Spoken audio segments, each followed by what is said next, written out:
Well, they did a very good job. Look, they had two competing interests, right? One saying we have this locked case of impeachment against the president, but at the same time, we need these documents and we need these people to testify. And they did a really good job sort of painting a picture, but then pointing out the holes in it that they say can be filled in with the testimony of people like John Bolton, with documents that can come from OMB or the Defense Department. So overall, they had that eye on the ball of trying to move forward. I mean, it looks like realistically, the best win that they could possibly get would be getting that testimony. And it seemed that that was a core part of both their obstruction case and even their abuse of power case, really trying to make the case to the Republicans who are movable and also the American people that they would really like to hear from John Bolton. And whether they accomplish that, I think that's really uncertain. It doesn't seem so far that they've moved anybody, even on witnesses. I think that's right. I mean, when you talk to senators and sitting in the gallery, just watching their level of interest,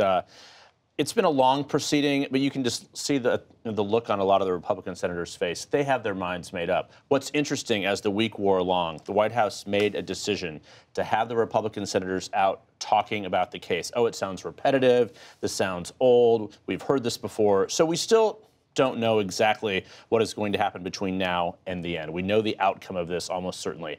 It's still a possibility that a Lamar Alexander from Tennessee could potentially say, I want witnesses, but it seems sort of a stretch. But one thing I thought was interesting watching this, listening to President Trump's own voice. It was echoing throughout the Senate chamber again and again. Everything that he has said, even John McCain's voice on Friday afternoon was used by Chairman Schiff. He, of course, was a big supporter of Ukraine.